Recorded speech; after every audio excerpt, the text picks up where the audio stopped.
And here we go. We are recording and we are letting everybody in. Terrific. We're excited.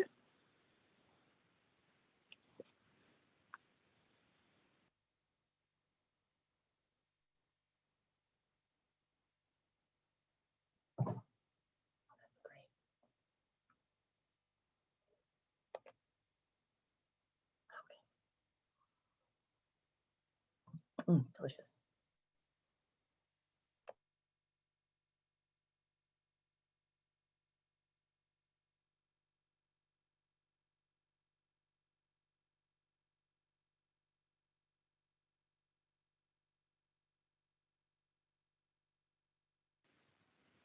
Hi, everyone. So I just hit the button and we are recording and we are live. I am going to give people a few minutes just to continue to come out from the waiting room, and then we will get started shortly. So hold tight.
Okay, so people are still streaming in.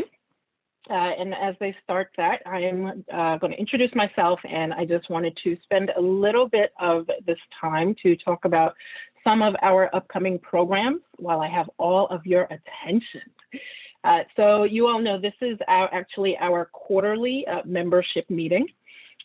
We've already had two this month, this bar year, and the last one will be held in June. But this is the time we normally take to just talk about what's happening with the association, bring you up to date, highlight some of the upcoming programs. But this is a very special quarterly membership meeting because we will be having a conversation with one of my favorite people. So that's why I know you didn't know come to see me. So I will very quickly go through some of our logistics. My name is Anta Cisse-Green, and I am the president of the Metropolitan Black Bar Association. Welcome. I'm so glad that you chose to spend your Monday with us. We are absolutely going to have a great conversation with our guest, Ellen Holloman. Before we do that, I just want to take time to say thank you to our Board of Trustees.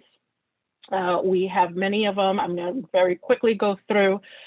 Many of you have seen Nicole Lester Arundel, for example, is a member of our Board of Trustees, and she actually conducted our first Fireside chat with Natalie Lamarck last Monday. I hope you did not miss it. If you did, it's unfortunate, but our next MBBA newsletter will have a look back and a link to the video so that you can take a look at the fantastic conversation that Nicole and Natalie had.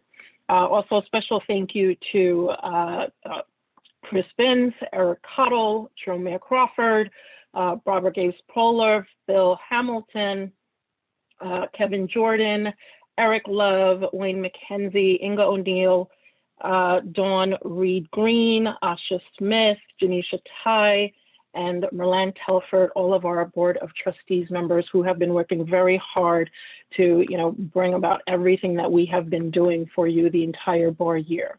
And of course, nothing could happen without our officers as well.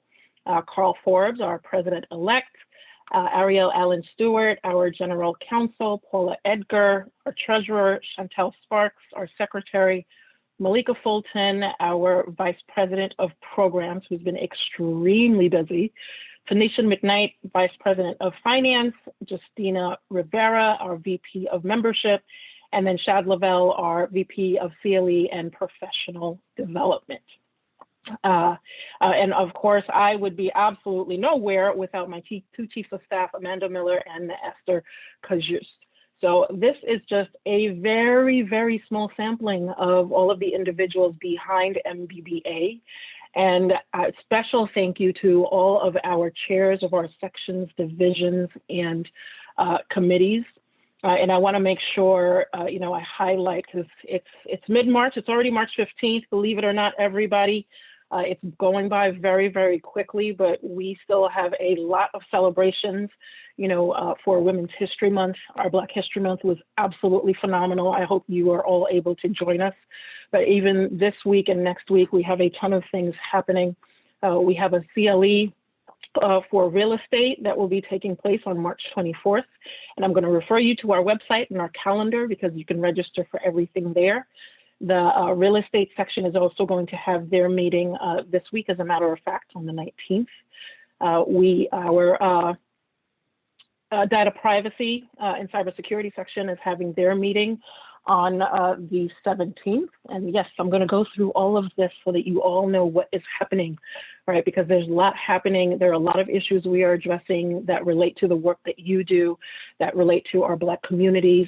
Of particular mention, we are working together with my sorority, Delta Sigma Theta Sorority Incorporated, East Kings County Alumni Chapter, and also Phi Beta Sigma. This Saturday, Street Smarts, Transforming Policing and Community in the COVID Era. And finally, I want to give a shout out to our next Fireside Chat, which will be moderated by our Treasurer, Paula Edgar, with Maya Wiley, civil rights lawyer, racial justice advocate, and also a New York City mayoral candidate. That's just a sampling of some of the things that are happening. Of course, May 21st, I'm going to repeat, May 21st is our virtual gala.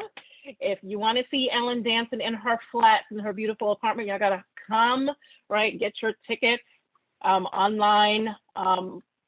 And make sure you come join us. It's going to be an absolutely amazing event.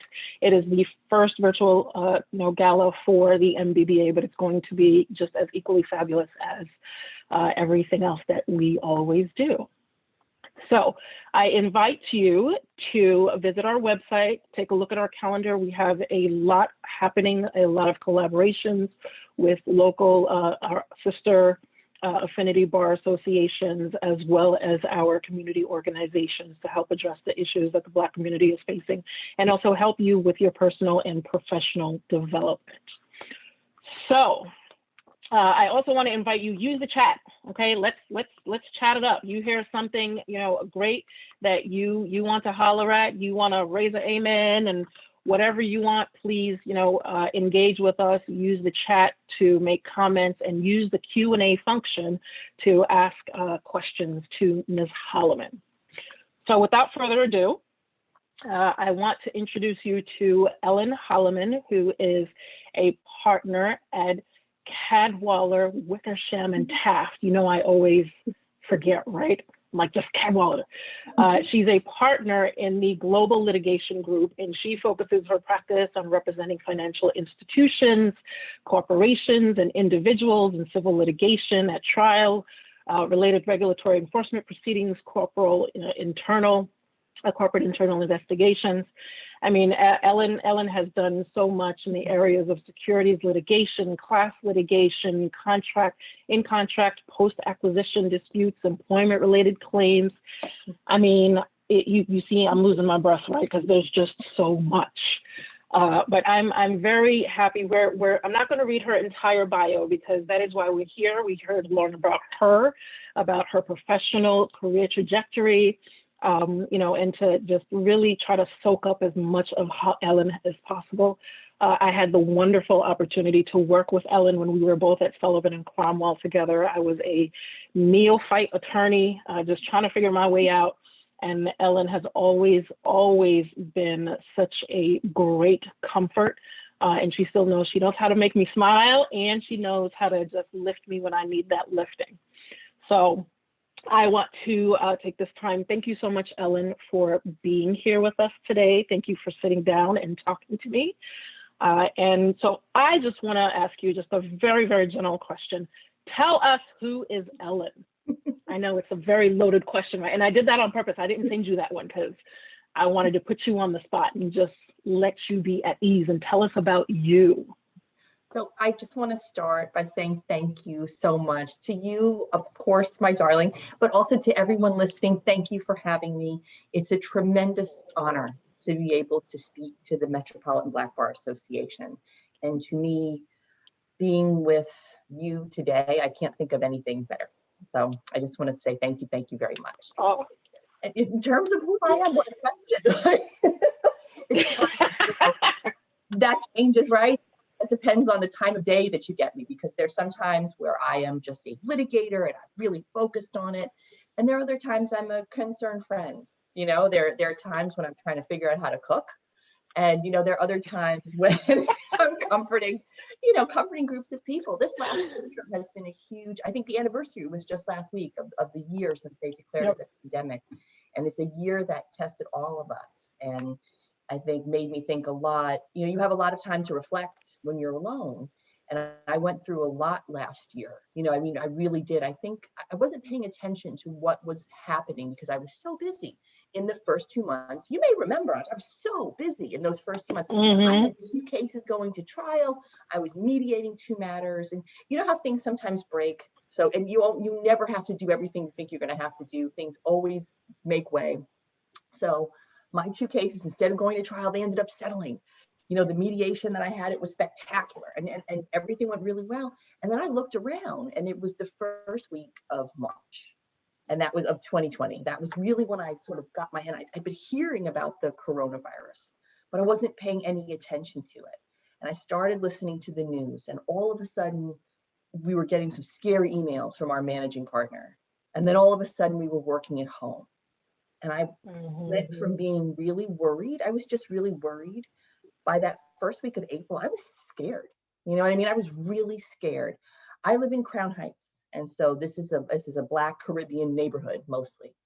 And the number of people who got sick, all I heard from the dawn till dusk throughout the night, you would hear sirens, you would hear people being brought to the hospital. It was a really scary time. And I'm lucky enough that I could work from home. I could do it seamlessly. My husband is a teacher. He can work from home. The pandemic did not affect our lives really in any significant way. And so in terms of who am I experienced a tremendous amount of guilt and grief, last summer. I'm used to being a helpful person. I like to think of being a lawyer it's a really good job. It really is. There are times when it's difficult, but we get to read and write for a living. And it is hard to imagine a bigger privilege. And if you're really lucky, maybe you'll get to help someone. You can actually make a difference in people's lives. And I found myself in my house, not really being very helpful. And, people coming to my house to deliver groceries. And, I was so grateful to them. This is like the first time in my life, I think, where I've been completely unsure of how I'm going to repay that debt. I've always, whenever I've owed, I've always been able to make good.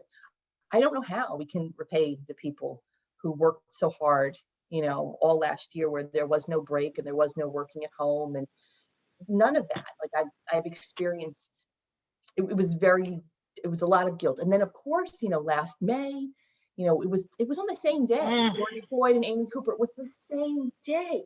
I was so triggered by Amy Cooper, and I was just so sick. Like what happened with George Floyd, watching that was so sickening. It was not, unfortunately, surprising. I've been forced to see things like that throughout my life. But it was just as upsetting as it ever could have been. So, I went from feeling nervous and anxious, going through depression and being angry. I spent a lot of last year being really mad, which is something that I find more productive actually than being depressed. If I'm mad, that'll get me to do something. So it helped last year. I really committed more to making sure that, when this experience ends for me, and it's ending at different times for everybody. Like my mother is already fully vaccinated, and I can't tell you, I think I did when you and I talked before, the physical relief I felt. I didn't even know it was bothering me so much, but the weight off of me when my mom got her first appointment, it was a physical experience. My husband's a teacher, so he's going to be fully vaccinated next week. The pandemic is ending gradually as people sort of make their way back to work. I really hope that, who am I? I hope that I'm someone who never does what I did for such a long time, which is just take things for granted. I took so much for granted before last year. And so, I'm going to try to be a more grateful person, a more useful person, to continue to use my skills in whatever they are. If I can help people win a case, that's great. And if I can help someone make a decision, if I can listen and be a friend. I really hope that I'm someone who, when these opportunities present themselves to me, that I can learn, from the situations that I'm in, and that I'm open and curious and, grateful for all the things that I have. That's without getting into where I come from, and my family. That's just sort of. No, but that's very important, because we've all been through it this year, and it's important for us to be very honest with ourselves about how we felt. Right? We went from depressed to mad, back to depressed, and you forget to take care of yourself, then you have to worry about others, and it's important for us to hear this from everybody, right? Because so that we all know that we are not alone. Right. And that's the key. So I'm curious, right, during this time, talk to me about how, you're working from home, your husband is home, but you're still trying to work through your portfolio, your clients. Talk to me about how the firm transitioned, right, into this remote environment, and also how your firm handled, the George Floyd situation and Freedom Summer, as we say. Yeah, so it's interesting because I think I'd mentioned before, the managing partner of my firm was starting to send, like right around in March, he was starting to send these emails like, there's a pandemic, this is incredibly serious, we have to do this and do that.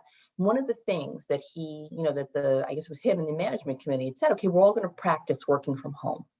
And it was so funny because before this happened, before 2020, during 2019, the partners were having conversations like, so many of the young people are very adept at working from all different places.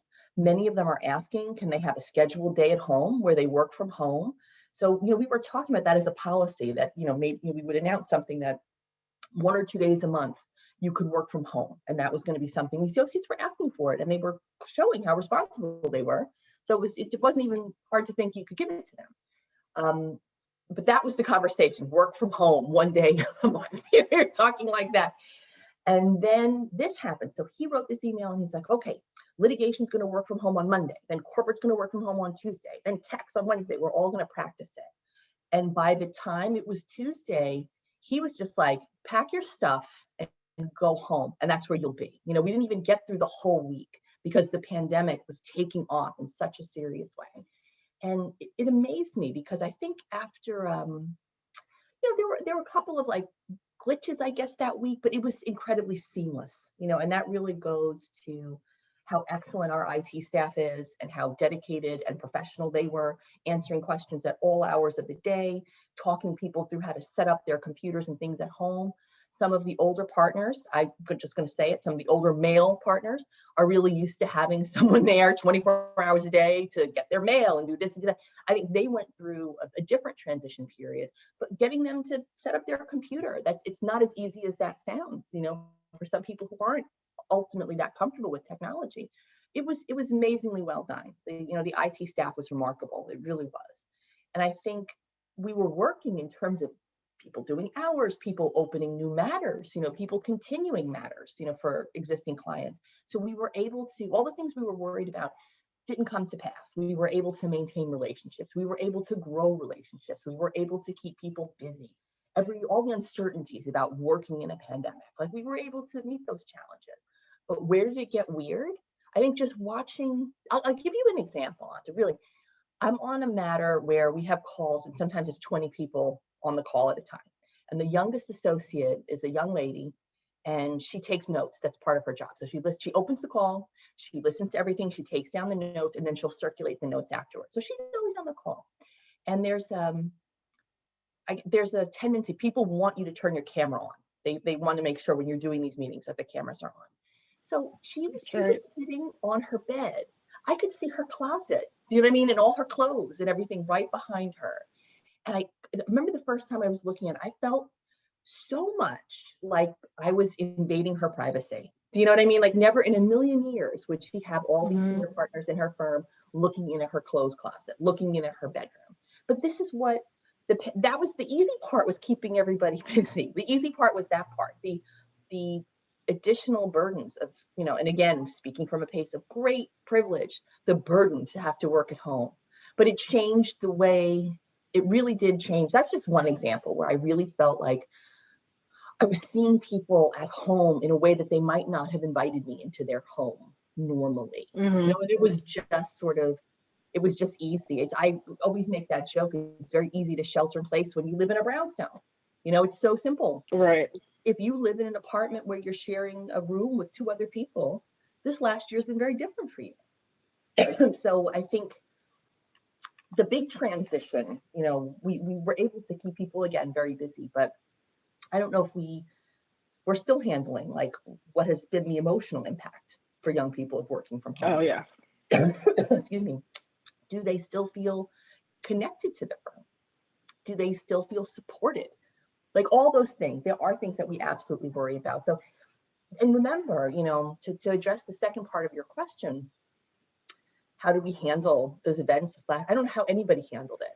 It was so horrible. It was so awful. Yeah. It started out as a pandemic, right? This was a pandemic, and then it just turned into something else. And all of these inequities in our society were, for many people, they were exposed. And for many of us, it's what we've been dealing with our whole lives. And so when you add that stress on top of that, it just made a difficult situation even harder. I think Cadwalader was very well set up. We were well set up as we could be because we have very robust diversity, equity, and inclusion program that was been in place for years. So there are very robust affinity groups that people are committed to. We had a civil rights series. We've had participation in these things from across the firm. So, it was an awful situation, but I have to say, I think my firm handled it better than most because the Center for Diversity and Inclusion, my firm, is doing amazing cutting edge work, and they've been doing it for years. So as awful as the situation was, this didn't come out of nowhere. And we had things in place that could already help the associates deal with it.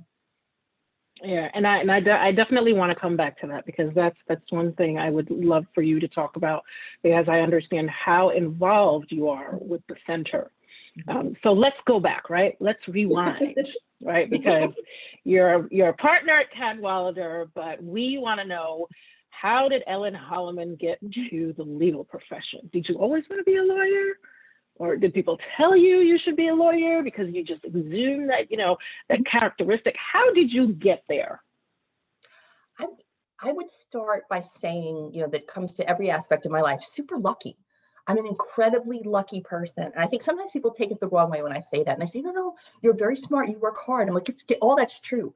But I also am so lucky because I know people who are just as smart as me, smarter, who are hardworking, just as hard, if not harder workers, and they don't have half of what I have.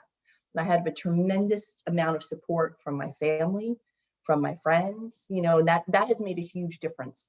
My parents have lived very good, useful lives. They have helped individuals, and I think they've also made our society a better place. And I've tried to be, worthy of their good example. Sort of, how did I come to be a lawyer? So I'm in my dining room right now. and it's nice because I'm surrounded by all kinds of pictures. So this is my grandfather. There he is. And he was the Reverend at Second Baptist Church in Washington. And he was obsessed with education. It was the most important thing in the world. This was at the turn of last century when it was the 1900s. Like, things were very different. And he made sure that everybody went to college. And here is his grandmother. She was a slave. Not when his picture was taken, but yeah, she was. And so, where did I come from? I better succeed with people like this, background, who worked so hard, and they had such incredible adversity. I always say I try to be worthy of their good example. So, education was always extremely important in my family, and it was, not in a bad way, but my parents, because, they came from struggling so hard, always work as hard as you possibly can, always do the best. So, what success and failure looks like to me now is very different than it did 25 years ago. That just comes with wisdom. That just comes with experience. As you get older, you start to appreciate things. I thought success to me meant that you had to go to the very best school, the absolute best schools. And that's what my parents expected. So I took time. I went to school at Oxford. I went to Harvard Law School. I mean, my parents were always driving that sort of success because anything that could help open doors a little bit further. You know what I mean? That's what they wanted us to do. When, my legal career, what's the best law firm? I thought it was LDF. That's the best law firm in America, or the Legal Aid Society. Like, those are the best law firms. I was very naive about firms, like white shoe corporate firms. I didn't know anything about them, not really. There were definitely lawyers in my family, but I was just very focused. I thought that to be, I was only ever going to argue before the Supreme Court. I was just going to be the greatest civil rights attorney that ever lived. Like, that was how I envisioned my career. So when it came time for law school, I should say when it came time for summer jobs, I went to LDF and I went to Legal Aid, and they were incredibly nice to me, but they were like, look, most people who come work here have 10 years of trial experience. Like, we really can't afford to train you. So go work for a firm, get some experience, come on back. We love your enthusiasm. So I ended up, S&C was hiring one else that summer. So I ended up working at S&C. Wow. Yeah, and just thinking, I'll just do this and no one will know my secret. I don't belong here, and that you people don't share my values, and I'm not going to have a good time. And, again, like, life has taught me lessons I didn't know I needed to have. So I really thought I would have a terrible time there. And I met so many people I liked and learned from. And like, you and I are friends to this day. You know what I mean? If I had like a closed mind about that experience all the way through, think of all the things I would have missed. I always wondered to myself, when am I going to stop making snap judgments? I guess never.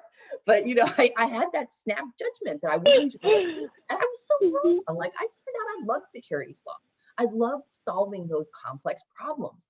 And I liked so many of the people that I worked with. And that was unexpected to me. I thought these would all be a bunch of white people I'd have anything in common with, who wouldn't understand who I was. You know what I mean? And they would just think I was weird, or, or just, so just earlier this week, I was texting with someone I know from S&C that I met in 1997. It's like they're friendships I had for my whole life. And I loved working there. I worked in London for a long time. It gave me such good experiences. But unfortunately, I had a family tragedy. So I had to come home from London, and then I found myself I had to adopt two of my nieces. So it was a whole different lifestyle. Everything really changed. And this was long before working at home was even possible. They had just invented Blackberries when all this was going on. And I just couldn't work those hours anymore. And I think people really tried to be supportive. It was just not, to me, it was not possible. So I needed a change. And Karen Seymour, she heard of this firm, someone that she used to work with in the Southern District. He was a partner at this firm now. She was like, I just love him. He's such a great guy. He and I met each other and we really hit it off. He's a great person. So, I went to go work with him. And that was a good lesson for me because that place was a great lifestyle fit. It was a fantastic lifestyle. So you had room for family, and I was better able to manage and balance, but it was not a good culture fit. And it was the first place I'd ever worked where very few people, there were some, but very few people really shared my values. This was right around 2010.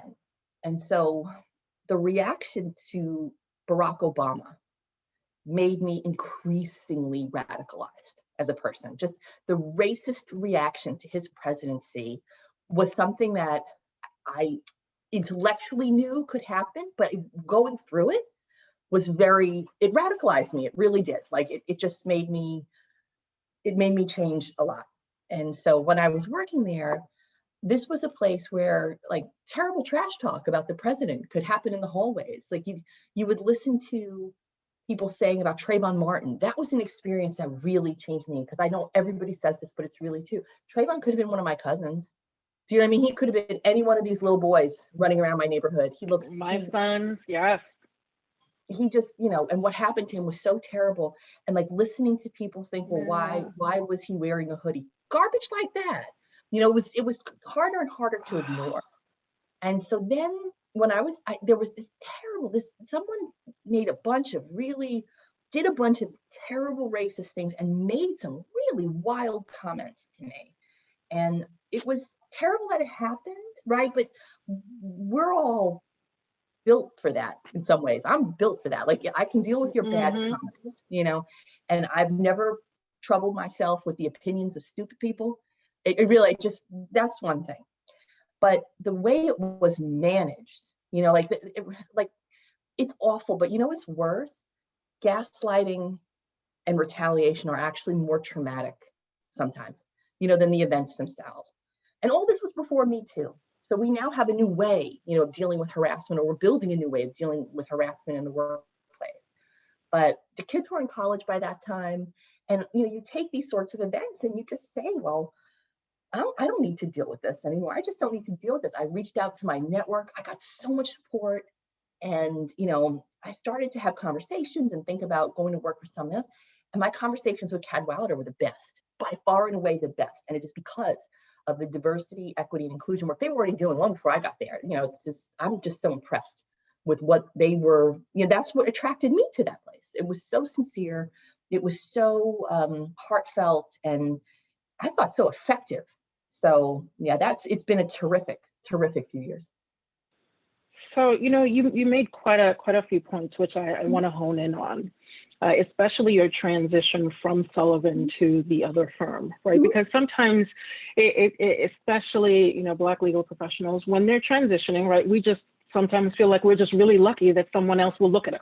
Mm-hmm. We're just really lucky that we will get an offer, right? So we don't think about the things that you raised, the culture, right? You wanted to understand the culture. You needed a different change because you had children, right? Mm-hmm. You had a terrible tragedy and you had to completely change your life. So you needed a different culture, right? Mm-hmm. And we don't always look at that. And then when you got there, as things progressed and as all of these horrible issues started to come up, you re-examined yourself and realized that you did not fit. So talk to me about, because with everything happening with all of us, we're all dealing with it differently, and all of our companies and firms don't handle it the way that we would like them to.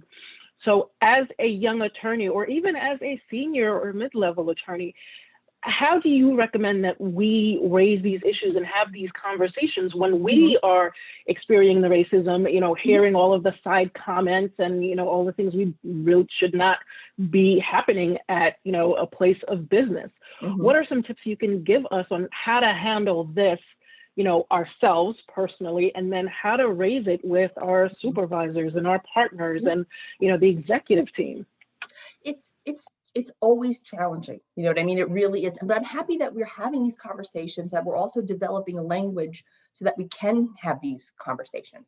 The kids use a term, well, some of the young people that I work with, I shouldn't call them, but there's just, they teach me all the time, and some of my best relationships at work have been with younger attorneys who are just trying to keep me up to speed and, with what's going on. But they talk about what microaggressions are. These have existed my whole life. We just didn't have a term for it. So when somebody would engage in a microaggression, literally you would think, well, they didn't just try to burn a cross on my lawn, so it wasn't that bad. We often just downplay the stuff. Say, well, it wasn't that bad. Nobody said the N-word. No one called me a B, so I guess it wasn't that bad. And I think the younger people are saying, no, it was that bad. And this needs to be addressed. So I've thought a lot about that because, from the place where I come from, you just ignored it. If you could possibly ignore it, you would. And I'm not sure if everyone understands this. There's this notion that Black people, Black women, that we're quick to say something is racist. We're really quick to say, well, you're just, you're overreacting and all. I think if people who say that knew how painful it is, and you would have a better sense. I can only speak for myself, but I've talked to my friends about this, and the thought process when someone does something or says something to you, that is the last thing that you want to think, because it is so painful. And if you will go through 100 other reasons of what that could have been, so it doesn't have to be racist, because then you are either going to have to deal with it, which is frightening, or you can't deal with it. You're going to have to accept it, which is worse. So it's hard. So I think for like I said, the kids call that microaggressions, and they're very smart. And so what is that? That's an everyday sort of verbal, nonverbal slight that may not even be intended, to be biased, but it has an offensive impact. And all it does is communicate to you really clearly that your membership in this group is something that, or your perceived membership, is something that's negative. That's really what it is. And I've been listening to it my whole life. My favorite one is, where are you from? No, I say I'm from New York. No, really, where are you from? I love that. That's really good. The one that's really offensive, that I've had to deal with, is when people say, I don't think of you as Black. Oh, things like that. Oh, God. Yeah. Stuff like, I'm colorblind. And that means two things to me, which is either you don't see me, you actually don't see me, or something even actually worse than that, is that you do see that I'm Black, but you're just not going to hold it against me because you're such a nice person. It's awful. Like, those things are really bad. So how do you, for younger people, it's a different conversation than people who are our age. I would not hesitate if a relationship is meaningful to me, if it actually matters to me. I wouldn't hesitate to, when someone says something, especially if it's in front of, because of my position of seniority, I feel like I have to be the one who says something. I can't leave it to the younger folks. And I also can't let them see me accepting it. So I do have to confront it. And there's sort of a way that you can do it, which is just, when I hear something like that, I take a breath and I just sort of decide, do I want to do anything about this? Like I said, if the relationship is meaningful to me, I will do something. Not every relationship is worth it. Do you know what I mean? That's the thing. Not every relationship is even worth it. Some of these people, they're not worth it. If you're Black and you raise bias, you have to be prepared for the fact that you are going to be considered overly emotional. That the person who you bring it up about, they may be considered the victim in this situation. You may not get the reaction you want. So you just have to think to yourself, is it worth it? Then the second thing is you just address the behavior. And you say, listen, what you just said, either at the time or afterward, what you said, this has crossed the line. You shouldn't have, and this is why. And then listen to the response. There are some people, Anta, you know this really well, they are not emotionally prepared to accept constructive criticism, much less any kind of criticism at all. They're not emotionally prepared. They really can't handle difficult conversations, and they can't be accountable. So part of that is you assessing, like, how worth it is this to me? Because there are always risks, for us to bring this up, there are always risks. So it's, conversations about race are risky at work. They're risky in corporate America. And this last summer didn't change that at all, but courageous action is what's needed. If we're going to change anything, courageous action is what's needed. You have to decide what you're comfortable with in that moment and what you're willing to let go. When it happened to me at my old firm, I was just not willing to accept it. That was the thing. I said, I'm not going to have this, not for 1 minute. And I will say, I wouldn't say this to everyone should take this. That was the best thing I ever did. My life has been better every day since then, but it doesn't always play out that way. So I just, I say it to people, when you hear these things, get on the phone to your networks, talk to people. If you don't feel comfortable handling it in the moment, don't sit alone with it. Don't sit there in shame and in pain and feeling bad about it. It's trauma that can threaten to take over your life. You need to talk about it. Talk to people who understand and who can help you develop strategies to deal with it. That's why the MBA is so important. You know what I mean? Because this is the place to come when you think you don't have anyone else to talk to. We're all right here. especially this old heads. Like, we've all been through it. We are here to talk to you. We are here to help you. We've heard it, you know? So just the way they taught me about microaggressions, I can teach you about how to deal with them. I might not know what to do, but I know how to deal with them. No, it's so important because, you know, whether it was Sullivan or Aiken, it was always a struggle, right? And especially when it's, you know, just as you said, you didn't really know much about white shoe law firms. I knew nothing about law firms, right? So, and then the way that you were raised is so important, right? We are, you know, in Senegal, Muslim family, we are, you know, speak when you're spoken to, don't look at me in the eyes, look down when I'm talking to you, you know, don't talk back, right? And if don't talk back to authority, don't talk back to your elders, right? And so that translate that into the professional sphere, right? It's really hard to sort of balance and get out of your comfort zone and everything you were taught. So this is important, right? And this is why we have these conversations. You call yourself an old head. You're not an old head. You are just the wise, seasoned attorney that we look to. And, you know, it's just that there's so many things that you have been through. You've seen it. You've handled it in an amazing way. And that's why we want to hear from you, right? So tell me, I mean, you are obviously a mentor to me, right? You've helped me in many, many different ways. And I just want every single one of you to acknowledge and take a look at Miss Ellen's headband, because it is fire, right? And we should all have one. See, if you had told us, we will all come with, you know, a fly headband. But, you know, it's you've been absolutely amazing to me, which is why I'm so honored to be able to do this and to sit here and share with everybody else. Talk to us about, you know, the mentorship, right? The support system that you had built in as you were coming up, you know, as an attorney, and currently, right? Because the pressures don't stop, right? We're still dealing with everything we're dealing with. So talk to us about how you found your mentors, who they were, and how you helped to nurture those relationships.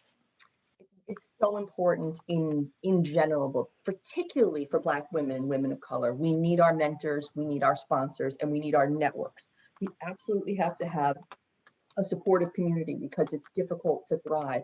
Yet we always do, but I think we must make it look easy, because there are times when you are really tired.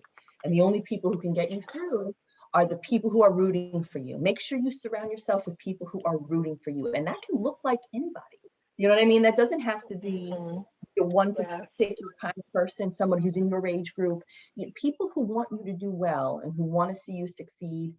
Be very open to what that person can look like. You know, I've been incredibly lucky because I've had I'm just a lucky person. So many people took an interest in me when I was a very young age and sort of spent time with me. It was the most valuable thing that you can do, is spend time with people who tell you nice things about yourself. Like, you're a good kid, you're trying hard in school, like hearing nice things, you know, hearing encouragement makes you believe that you can do it. So yeah, from my family, from the schools I was in, there's so many people. And then of course, you know, working at SNC, I had mentors there who really invested in me and wanted to see me grow and to develop. I really appreciate that. And that's me being open and curious and trying to be when we started out this conversation, like, who are you? I hope that I'm an open and curious person. But for things like networking, some of the mentorship and sponsorship that I've received, because I'm a good networker. And how did that happen? Well, you know, from I would, you know, don't want to, you know, stereotype and generalize, but Black women have to be good networkers. We have to be. Even when I was a little kid, I was in Jack and Jill. You know, I mean, I've been networking forever, you know, and that's really, there are people I know from Jack and Jill. I've known them for 40 years. They were teaching us how to dance and use all the silverware at a fancy restaurant and all those sorts of things, you know, and some of that they're teaching you how to survive because they were getting us ready to thrive in a world and in a system that did not want us to succeed. And it was sort of a shock to go from a very supportive family, go from a Jack and Jill type environment where you are really encouraged to go out in the world to work, where they don't want you necessarily to do well. They may not want you to fail, but they also might want you to fail. It's a very strange situation. So I have my number one lesson, I would think, for mentoring and for all of that, be a nice person. It really is. Be a good person, even if it wasn't just the right thing to do, be transactional about it. Just be purely transactional about it. You never know who you're going to meet, who they're going to become in 10 years. I cannot tell you the number of associates that I've worked with who are now in positions to hire me and do because I was not awful to them. Or hire or don't hire me. That's the other thing. People that you think you can kick around, you don't know where those people are going to end up. You know, you just don't know. And they can decide, they can remember you one way or the other. So you want to be remembered in a nice way. And at a certain level, New York is a very small town and it's just bad business. You know, it's one thing to be tough. I'm not saying to be a pushover. I'm not saying be so nice that you don't have a personality, but don't, you know, just be a nice person. And I would think, you know, I've been lucky in my group to this day. I have mentors that I look up to, you know, who are ahead of me by 10 years in their career, and they still are exempling for me and modeling for me the sorts of behaviors that I want to see. I have my friends my age, who I can look side to side. We're about the same place, and I see the way they're doing things, you know, and I'm really impressed with it. I don't know if you all are on text chains, but I'm on a couple of text chains with good friends. And it's just, these are people that I can text and say, I just made this horrible mistake. Has anyone done this? And I will get back like honest responses. I will get back people who will help. Then I also mentor younger people. And I've really tried to diversify my mentee group because it's not just women and it's not just women of color. And I do that because I get a lot. You know, I learn a lot from mentoring, but also there's a function that I'm performing. I think it's very good, in particular for young white men, to see women of color in positions of power and get used to responding to us. So I will go out of my way to mentor them, even though I guess we're different, because it's good for them to see me as their boss and to see that we can have a respectful relationship and to sort of, you know, to build those muscles in them. Because I think diversity and all of that, it's the way that white supremacy was, it's slavery, those were choices. Those were choices that were made. Diversity is the same way. It's a choice. Like, this is a choice that we're making. We have to work for it. So I think you have to be very conscious and very intentional about your efforts and what you're doing to make sure that the change happens. So, long answer, Anta, I'm sorry. That was a whole lot of talking. No, but this is the point. This is exactly the point, and this is why we are here. You're making so many, you know, it's again, it's the wisdom, right? So I think that is such a way. You have to be intentional, right? You have to be very careful, but be a nice person. And so you talked about, you know, how comfortable you felt having the conversations with Cadwalader when you were making your next move, right? So, and you guys have done so much, you know, in this sphere. And, you know, I'll give a, you know, huge kudos to LaTanya, who used to be an officer of, you know, MBBA Chief of Staff, let me say. And that's where I met her when she was with MBBA.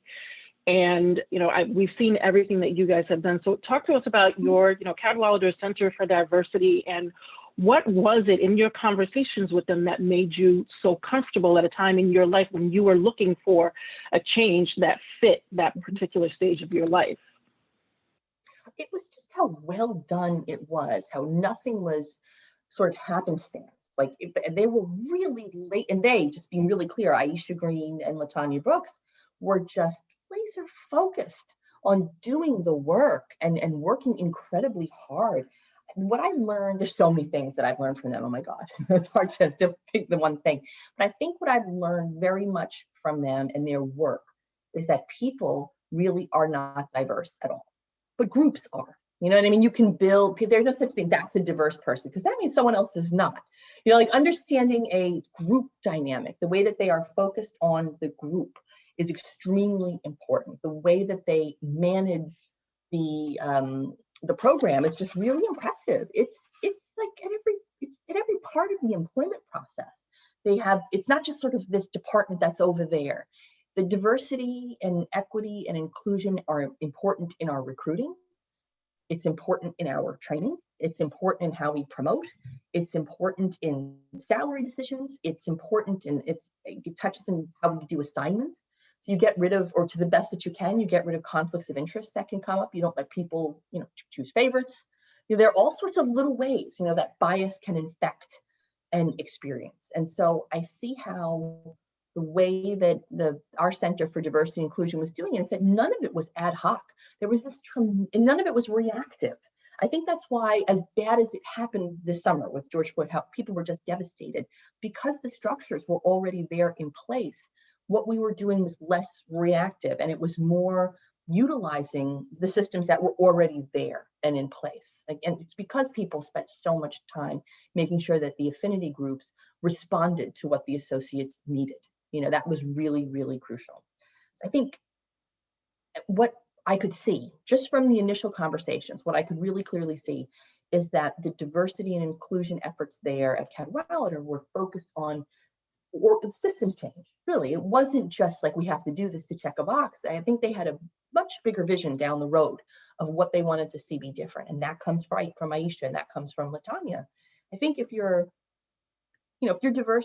firm still does potluck lunches, and that's your big diversity initiative, you need to get on the phone with Aisha. You really do. You need to talk to LaTanya and see what's different, because they are very focused on that sort of change at the organizational level, which is impressive. And my role in it is actually very small. It's just to model appropriate behavior, and it is to help build a supportive culture where difference is recognized and seen and not devalued. And they're doing all the hard work. They really are, in terms of making this easy, because the efforts to educate people about it, you can't leave those efforts to the associates themselves. There's too much pressure to put on them, and it's dangerous. And I think I don't have to teach anyone about racism. If people don't want to be racist anymore, they need to learn, like, one way or the other. If I can be there to help you, but it's actually not my job, you know what I mean? It's just like, it's your job to do your learning, however that's going to be.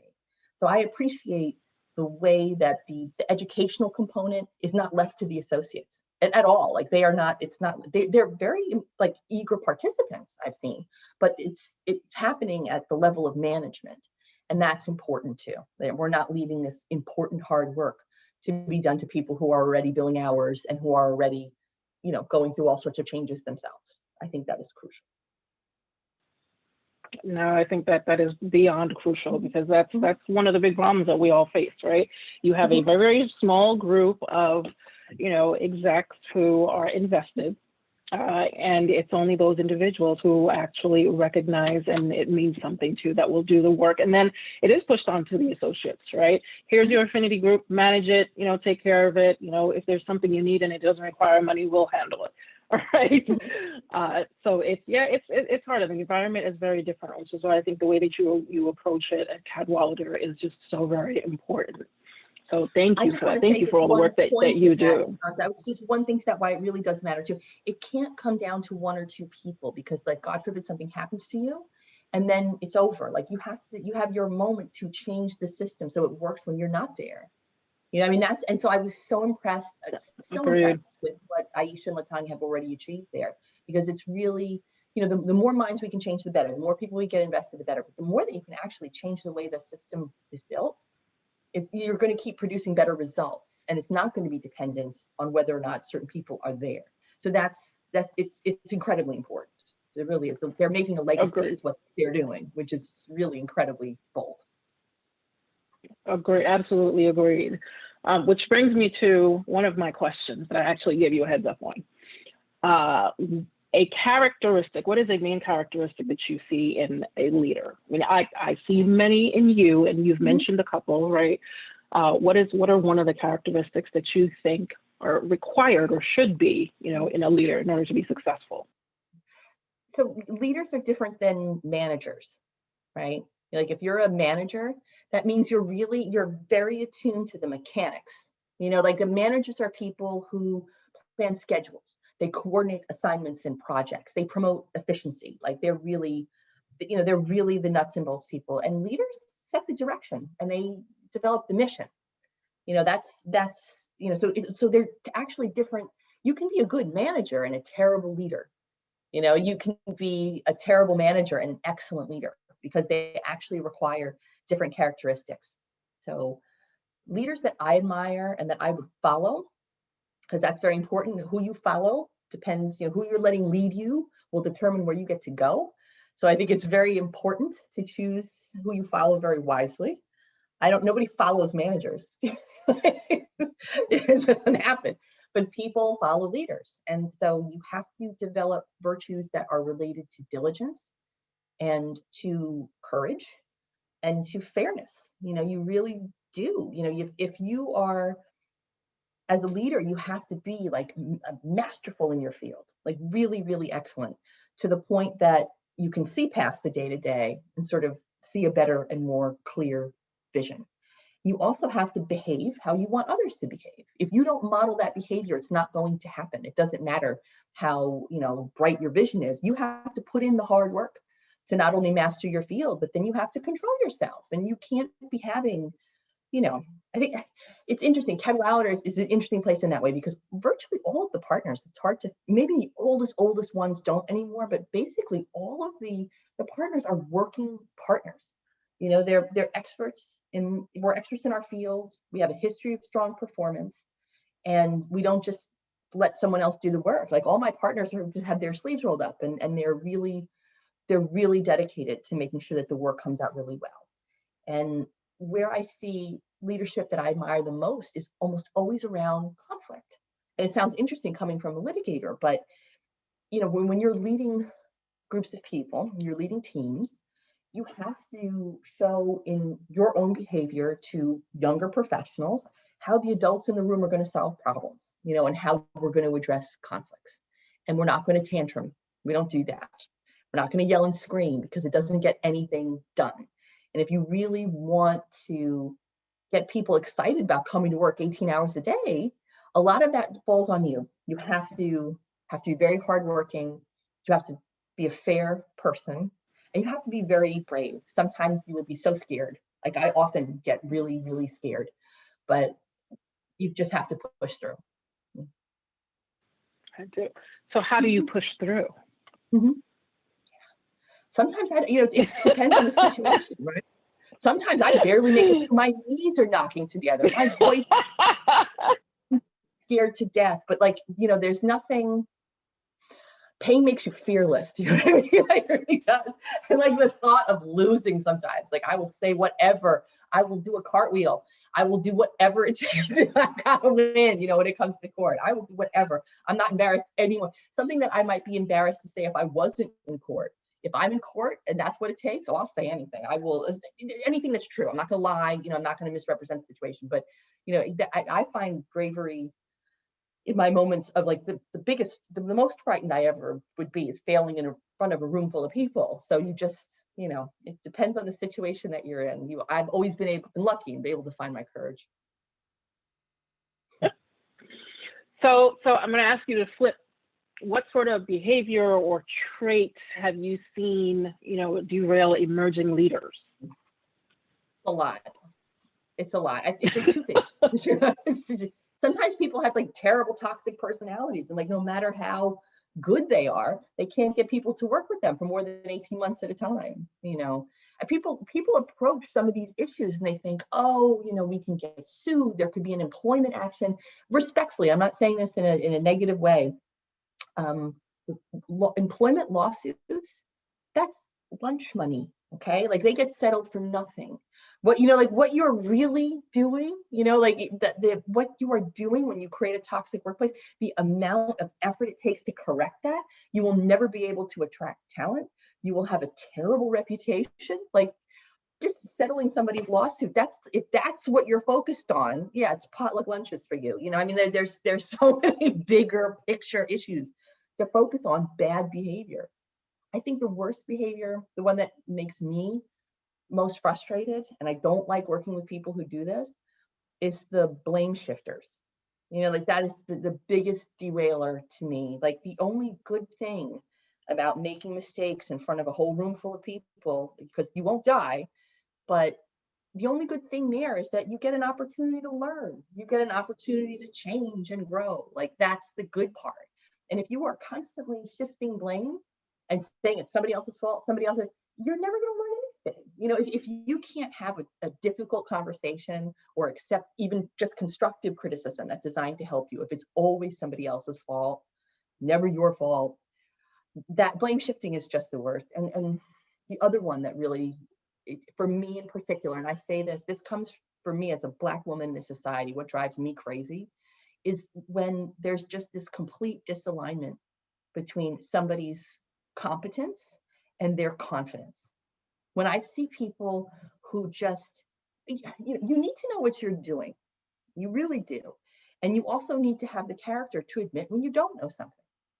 So watching all these dudes just BS, you know what I mean? And it just drives me crazy. They have not a clue. Like they're first year associates who are like, oh, I can argue the Supreme Court.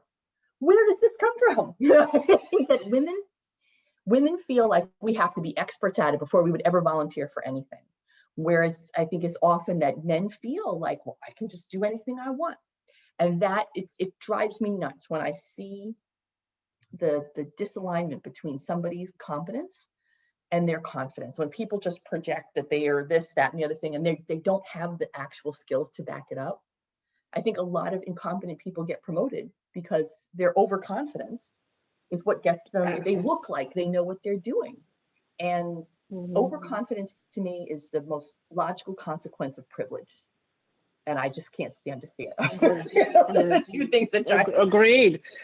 Yeah, absolutely agreed. Well, but what happens with some of us, especially Black women, is we have the reverse, right? We have the competence, right? But we don't have the confidence. Just like you said, right? We will, take a job description, for example. We will look at 10 traits and have 9 of them and still not have the courage to apply, right? We need all 10 in order for us to put that application in, right? So how do you, identity is something that I've struggled with my entire life. Confidence is something I still struggle with, right? So how do you, what suggestions do you have? Like, what are you, how do you reverse that negative self-talk in your mind, right? When there's something that you need to do, you can do it, but your confidence, right, is what's holding you back. And that's something that happens to a lot of Black women.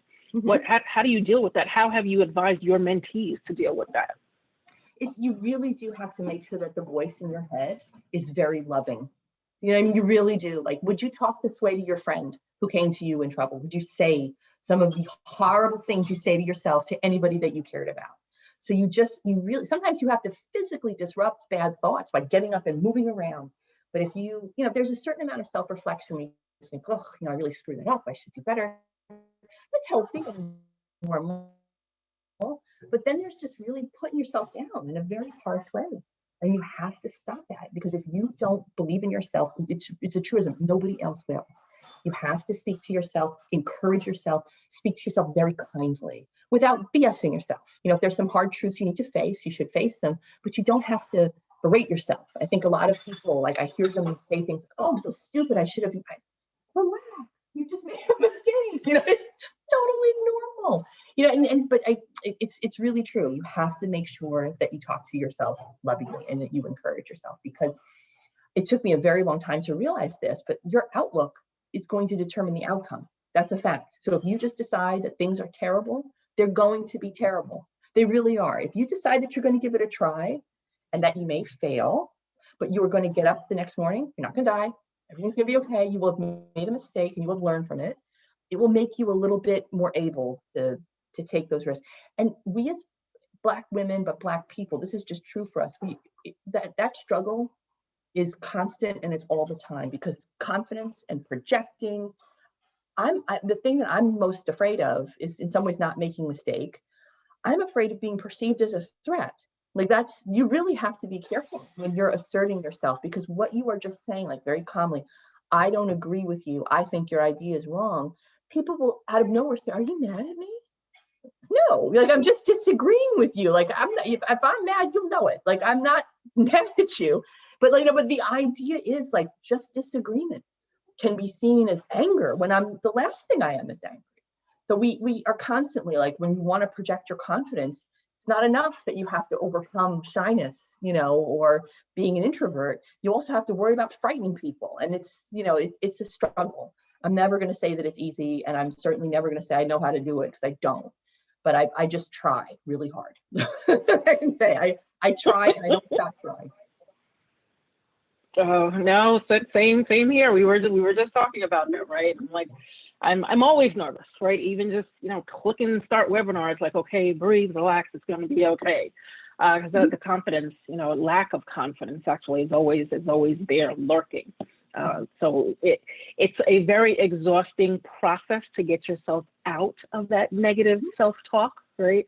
But I've started, I've started just sort of meditating and doing a lot of what I like, to help calm myself down and really get there. So what do you do? One quick thing I would say, just to say very quickly, the other thing that I would say to that, your point about meditation is really important, and it's telling people to live in the moment.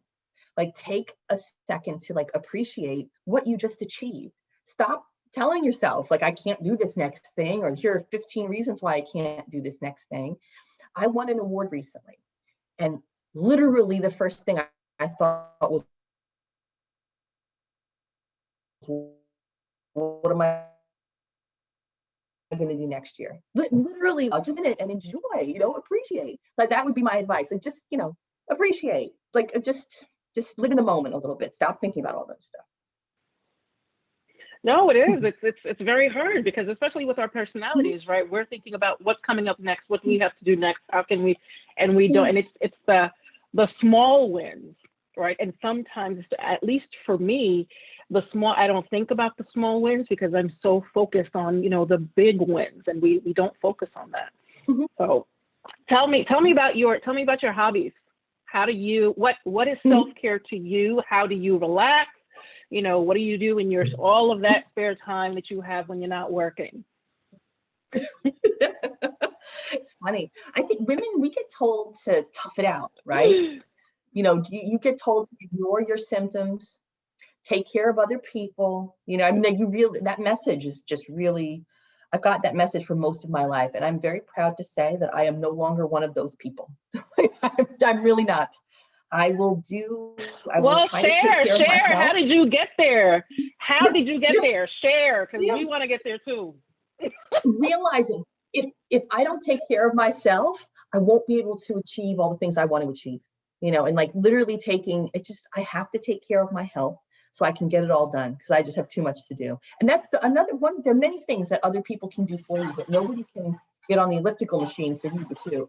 You really have to take the time to take care of your health, and do it now. Even 10 minutes, of exercise has an improvement. So I really have made the time to do that, because it makes me feel good. It makes me stronger, so that I can get through my day.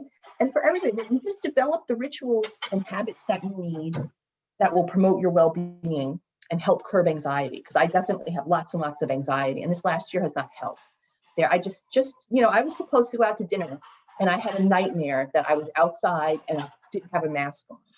And that's just anxiety.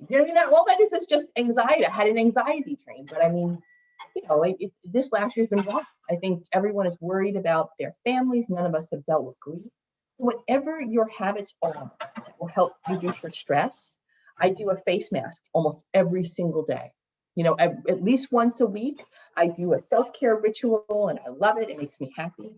And I think my most important tips are not really about that. I think do whatever exercise works for you, have a healthy diet. Those things are important. We are prone to all sorts of health problems that are related to salty foods and things like that. So, do things that will promote your health. But the most important thing that I would say to everybody, I've said this to you before, do not procrastinate. Don't procrastinate. Just get it done. If something is worrying you, if you're afraid of an assignment, or there's a task on your to-do list that's keeping you up at night, that's a sign. The second you get up in the morning the next day, that's the first thing that you should do, because then the day is going to be a lot easier. Get it off of your list. If it's troubling you and giving you stress dreams, got to get rid of it. Learn how to, sometimes you really need to say yes to things when you keep telling yourself, I don't have time to do that. I couldn't possibly. You need to say yes sometimes. You need to say yes. And then by the other side of that is you also need to say no. You need to tell people no. You need to make sure that you give due consideration to your boundaries, and that you demand that people respect them. And you can do that in a respectful way. You don't have to be nasty about it, but you can just tell people, look, I don't want to Zoom on Friday. I really don't. I'm going to do something else. I'll see you next week. Whatever it is. When you need time for yourself, You fight for that time because you need it to recuperate so that you can keep going. So how do you do that? And this is something I struggled with, right? Because by the time I actually graduated law school, I had a 5-month-old, started the firm, and your first year, right? Someone tells you, I need this, by X date. It's hard, right? And I remember one of my first experiences, I was, where I was on an M&A assignment. My son was 7 months old, and it was the first time he had to go to the emergency room, 104-degree fever. And I was freaking out, right? Freaking out. I dropped everything. I talked to my counterparts, right? And they were like, don't worry, we got it. But then I get an email while I'm in the emergency room from a senior associate who's like, I don't care what you need to do, just get it done, right? And my response was, well, I already spoke to my colleagues, they're going to pick up the slack. And his response was, that's unacceptable. You shouldn't be doing this to, your other first years. Right. So as a first year, like, oh my God, they're going to fire me. I mean, what am I going to do? It's hard, right? It's very hard. Like at that point, I was just very frustrated. And I mean, I was scared out of my mind. So it was very easy for me at that time to say, I'm sorry, my child has 104-degree fever. There's nothing I can do. I'm not available. Right. But I found myself in other situations where I couldn't push back like that. Right. It's like, so how do you do that? Even, as a more senior attorney with, internal business clients, sometimes it's hard, but I think I've now developed such a relationship with them that it's not as hard for me to set boundaries. But when you're still in the earlier part of your career, still trying to get through it, right? Or you're transitioning, it's hard to set those boundaries. So how can you set it? Right, when you're so early and you don't want to be nasty about it, but you really are in a place, especially right now with the pandemic, where you need time for yourself and you need to get that time. Otherwise, you're going to burn out and you're going to be no good. I think that especially for younger folks and that particular problem, that's a very hard one to solve. And the best piece of advice that I can give, and I think younger people especially need to hear this, is that you need to communicate. You may not always get the answer back that you want, but you need to communicate. When you have something like that go on, you send an email to the team and you just keep it brief because you got to go. But I have a personal family emergency. I have a family member in the emergency room now. I will not be available until 8 o'clock tomorrow morning. You set the expectations. There's going to be fallout. Sometimes some people are not understanding when you would think that the normal human reaction would be, oh my God, what can we do for you? Sometimes it's not going to be. What you can do in that situation is you can only control yourself. You cannot control what other people do. So the worst thing that can happen is that you haven't shared the information and people don't hear from you at all and they just think you're doing whatever. Even if you feel nervous about taking up that kind of space and telling more senior people, like, this is what I am and am not going to do. Sometimes that's exactly what you have to do. That's all you can do. You control that part of it. I am having a family emergency, or this has happened and I need 4 hours. Sometimes it can be something crazy, like I broke my tooth. I have to go to the dentist. I'm in pain. You tell people like this, which is something that's happened to me.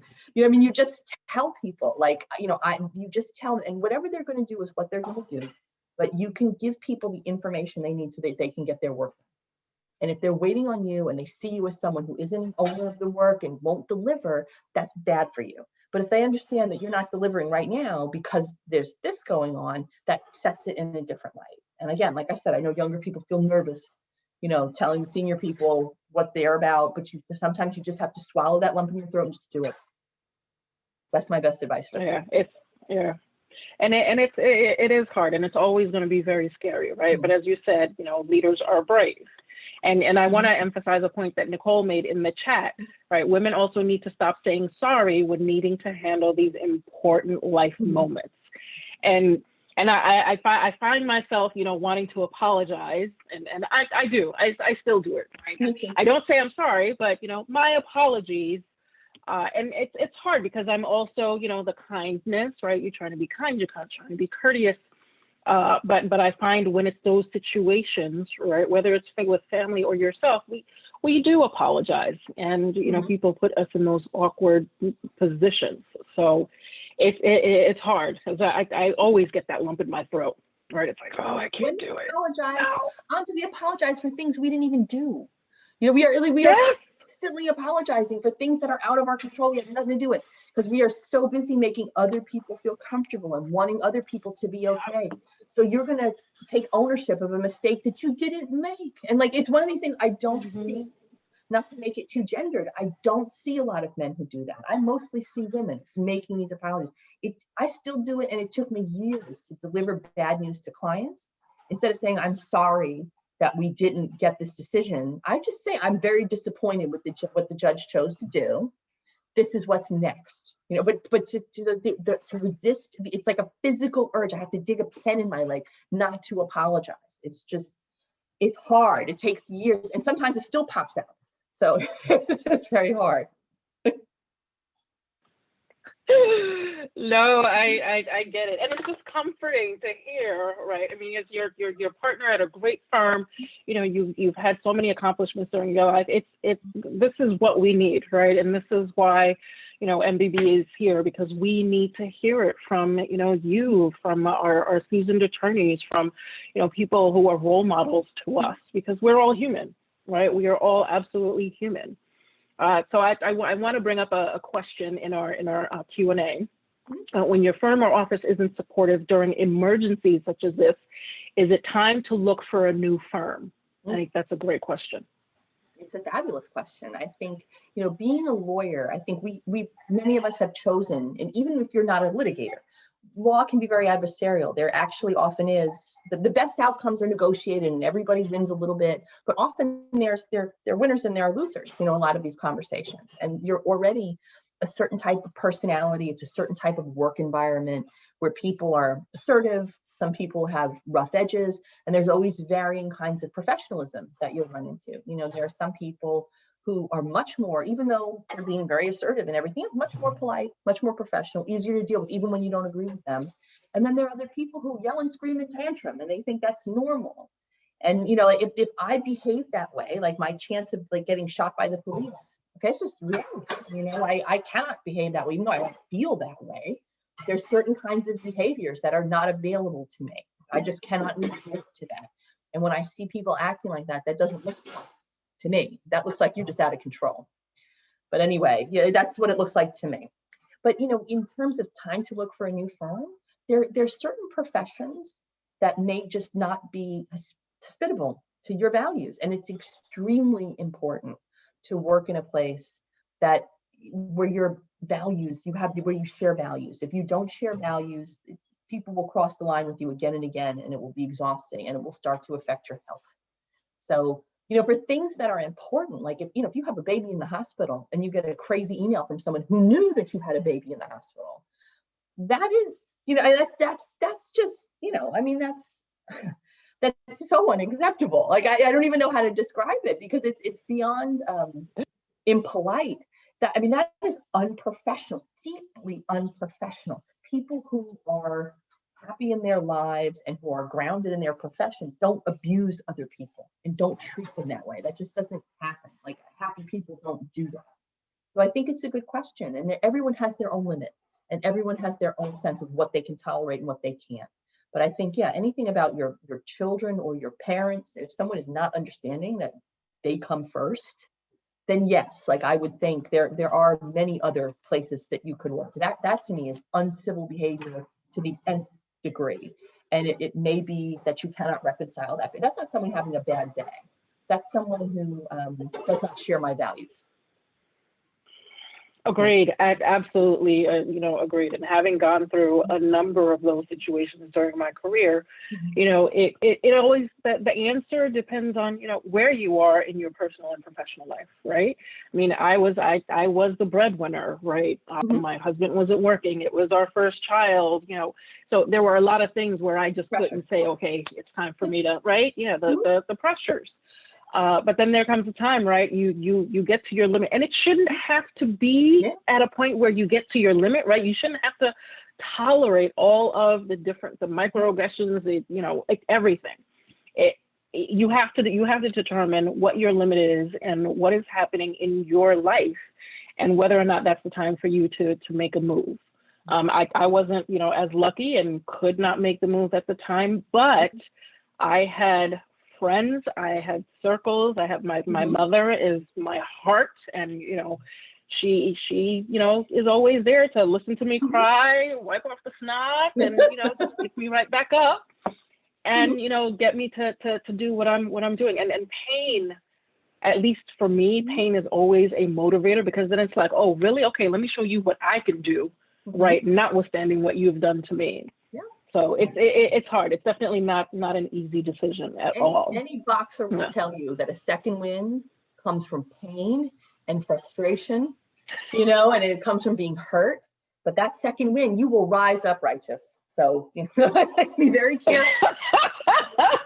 I love that you brought boxing. She said any boxer will tell you. So take that. If you haven't learned anything, boxers get their second win, and that's when they get that championship belt. Yes, I love it. I love it. So here's a question from one of my new best friends, with Patience McHenry. What is a good way to assess the values of a firm or employer as you are trying to vet and compare? It's a great question. And sometimes it's very difficult, because people will put some junk up on their website and it couldn't be further from the truth. Like, once you actually get into the place, it couldn't be further. Everyone, especially for things like diversity and inclusion, which can be, it's not code. I don't mean code at all, but it's sometimes a way to gauge, like, exactly how racist is this environment? Is this going to be like a day-to-day assault on me? Or is this something where I'm going to get pissed off once a week? Because like that I can deal with the once a week thing. It's just like, like I say, we were built for this. But is it going to be one of these places where it's miserable and then I can't tell anybody? And it's hard to know that. You can't just go by what's on the website. You really can't. You have to talk to as many people as possible. And, it's so interesting, because, it came to me like really clearly with Cadwalader. I was so impressed at the kind of stuff that they were doing and who was involved in it. That to me let me know that it was like really, it was a value at the highest levels of my firm was important. So our managing partner runs our monthly meetings for our oversight committee. He sits at the head of the table. He runs the agenda. He really cares. He's not just letting someone else do it, and he's not just phoning it in. I've missed meetings. He's never missed a meeting. You know what I mean? And like, we'll get a win or we'll get an achievement. He'll send around an email like, this is great. Look what we got. But talk about living in the moment. His next email is like, when are we going to get to number one? Like, he's always like very, very focused on that. And so I think that came through to me, because everyone answered the questions I had about that in a way that made me comfortable. Nobody lied to me and told me it was going to be like some dream world. Everyone said, listen, we had problems in the past. This is what we're doing to get through it. This is how we're working on it. And that to me gave me all the comfort in the world. When people were telling me it's not perfect. Oh, it's not perfect. We need to do work. I felt so reassured. Like, some people are not honest, and I felt the honesty. And again, like what Aisha and what Latanya have built, like I just looking at their achievements, this wasn't crap on a website. These were events that they had actually done and put on years before I saw anybody else doing it. And it wasn't like, here's our diversity night and we're going to have a speaker and it's going to be great. They were doing this twice a month. You know what I mean? I couldn't believe it, and how it was interwoven into every part of the associate experience, not just quote unquote diverse associates. We've had that talk. There are no diverse associates. Again, they're diverse groups, but how every single person was invited to participate, and it was part of every single person's training. It wasn't just geared for this or that particular. They had it really worked out in a way that gave me confidence that when problems come up, that I would be safe to say that's a problem. Like what somebody just did, what somebody just said, that needs to be addressed. Now, maybe somebody wouldn't agree with me. We have a conversation about it, but I felt safe to say, like, this needs to be handled differently. And I knew that even if no one would gaslight me, no one would tell me to stop, like people would take me seriously. That gave me tremendous comfort. So to answer the question, you've got to ask a lot of questions. You really do. To ask a ton of questions. There's nothing, don't just speak to the people in charge. Definitely don't, because people who are in management positions tend to have a much rosier view of what it's like. You need to speak to, they made it, so it must be great. No, so you need to make sure you speak to people at all levels of the organization, especially people who are going to be your peers, but even people who are a little bit younger than you. even people who are in a different department than you might want to be in. You ask a ton of questions and don't just listen, to the leadership. Make sure you test that, and that's going to help. Yeah. And this is where your network becomes important, right? Mm-hmm. Because if I'm ever crazy enough to return to firm life, right, and I'm looking at Cadwalader, right, I'm gonna call you. I'm gonna call Tanya. I'm gonna call Aisha, right? Right, and that's where the network is important. And I know we talked about this before, but that I'm seeing, more and more law students sort of take that network building for granted, I feel, mm-hmm. right? They're not putting in the energy that we were taught, right, to really build and nurture and maintain that network. So tell me about how you built your network, how you're naturally a born, person who you love people, you love to talk to people. You were able to really build that network and maintain those relationships. So for those, introverts, the shy people, or even people who think, it's okay, I'm just going to do my work, people know me, it's going to be okay, right? Provide us with, just a couple of tips on how to do better in this area to help build, what is going to be eventually, the group of individuals who help us get to where we need to go. So I would say, especially for younger people starting out or anybody who wants to refresh, I'm going to give some really basic, practical tips and just sort of start it with an overall observation. When I started networking, I didn't really know that I was doing it. It's one of the things my parents took me to Jack and Jill.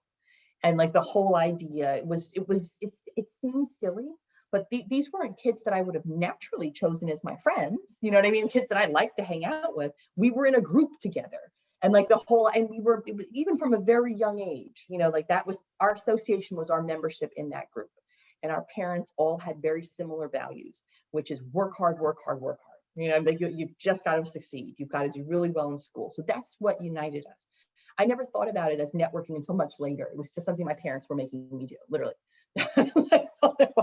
And it had a benefit. And I liked a lot of the people. I'm still really good friends with a bunch, but I didn't really think about it that way. But it was so important to their world.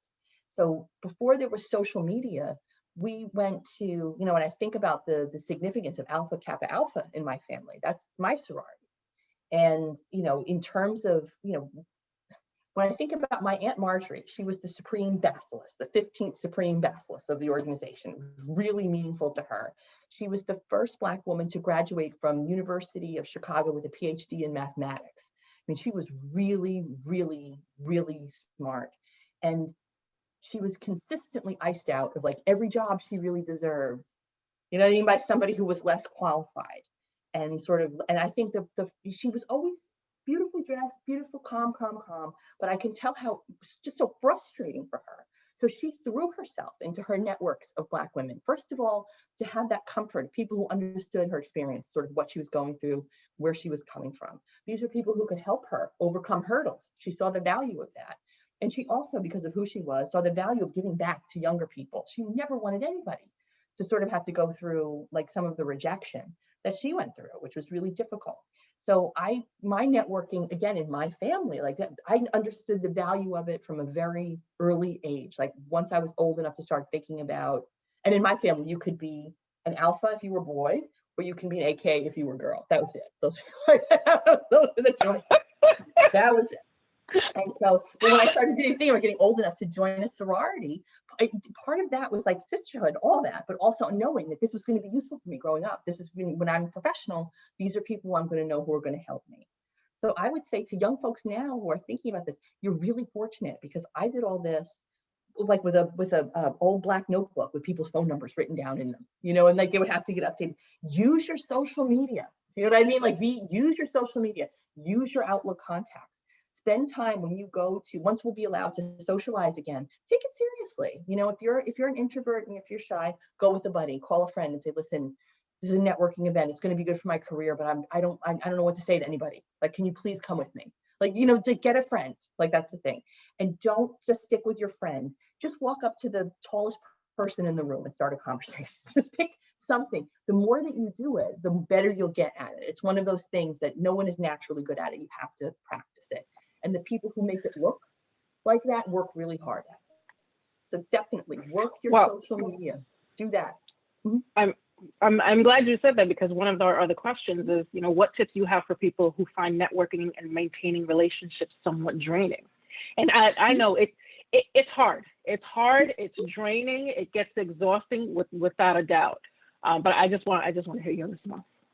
No, but it's perfect. You go, when you pick an event, like say to yourself, set a goal and say, I'm going to do this once a month, because this is really all I can handle. For some people, like, you and I are laughing and we're joking, but some people are really uncomfortable. You know what I mean? They're shy and they're really nervous, and going to these events is physically painful for them. They just don't want to do it. And so I would say to you, like, believe me, I know how you feel. I do. But if you just sit at your desk and do your work and hope that somebody notices, you're selling yourself short. You must get out there. People might notice, but it doesn't necessarily mean they'll do anything about it. You must get out there, meet as many people as possible, and stay in touch with them. Really, the social media makes it really easy. Get a LinkedIn account, and like go through that, see what your friends are up to. It's actually pleasant. I like to scroll through LinkedIn at night because you say, oh, look at him, look at her, look at what she's doing. Like it's a nice thing. LinkedIn is different, I think, than Instagram. Sometimes people say they feel bad looking at Instagram and think like, oh, like this person's having a fabulous life. I find it very easy actually to look at people's professional achievements and just feel happy for them. I've had to deal in my professional life with a lot of like envy. I've had like it's so easy for me to be jealous. I know so many like amazing women. Like, when I think about where I went to school, everywhere I looked, there was a woman who was smarter, prettier, like more accomplished, like everything better than me. And it was like really hard. At a certain point, you constantly compare yourself. So the way that I have stopped doing that is just when I see those women that I'm like, oh God, she looks so amazing. Just walk up to her and say, you know what? That thing you just did was amazing. Or I really like your shoes. 10 times out of 10, they're going to be like, did you think so? Oh, I was so nervous. Like, you will make a friend. Walk up to the women who intimidate you the most and say hi to them. You're going to find out they're just like you. They're just as nervous as you are. And all the envy, all the jealousy will go away. And you have a friend for life who you can really, she'll be on your text chain. And when you make mistakes, she'll be like, I got you. I have advice. I did that too. So you're worth it. Like, you're totally worth it. Networking is an investment in yourself, even though it feels like a chore. You're worth the investment. So definitely make time to do it, and take a buddy if you're nervous. Like, it helps. Yeah, I agree. And then that's why you join the MBBA, right? That's exactly what we're here for, right? And it's a great opportunity. And Ellen is absolutely right. I did go through a point in my career when I was like, I just got to do it, just got to learn it, just got to do the work. But taking the time to go to, what we used to have happy hours, that once a month happy hour at the firm. Right. Or, people are just, naturally going out for drinks, or, there's a Zoom happy hour. I know it doesn't feel quite, the same, but it's a first step, right? It's a first step. And especially if you're uncomfortable, go, maybe don't turn on the camera, but at least people know you're there, But I know it is work, but at the same time, when I put in the work, I'm just so happy, because then I look back and I'm like, imagine if I hadn't gone here. Imagine if I hadn't done this. Like, I would have never met you, right? And imagine if you had not logged into the Zoom, you would not see this amazing headband that Ellen is going to share with us, so we all get one. I'm going to keep coming back to it, right? But it is a job. It's a job, but it's one that you end up loving because of the relationships that you create. And Ms. Holloman, I could go on forever and ever. We could talk, for days. But I would love for you to leave us with, just a couple of tips, suggestions, maybe a highlight in your professional career, something you're really proud of that you would like to share with us, just so we can learn a little bit more about you. Aw. I would say I'm so lucky. I'm really lucky because I've had a career that's been full of accomplishments and accolades. People have seen me, you know what I mean? And they've rewarded me. So I'm really fortunate. I know that not everyone is as lucky as I've been. And some of it is, like I said, it is luck. Okay. I was in the right place at the right time, and there's nothing special or different about me. I'm just very fortunate. And I know many people who don't have half of what I'm going to stop you there. You are absolutely not boring. You were absolutely Yeah. not boring. I will give you that. That's fair. But I will take that. I'm not boring. But no, lucky. I've been involved in some really cutting edge transactions. I not too long ago, I led a trial where I had very little support, from my firm, but I knew I was right all along. And I foiled the other side at every term. Total victory for the client. And I did that. And like the achievement of that, it was hard. It was incredibly hard, but no one can take that away from me. I was so proud of how that turned out. I've been lucky enough. I've represented people who really needed my help. I've helped people who were on death row. I helped a homeless Vietnam veteran get his conviction. He had an absurd conviction that he never should have had. And it was keeping him from getting work. And I helped him get that expunged. I mean, that's probably one of those meaningful things I've ever done with my law degree that made every hard day completely worth it.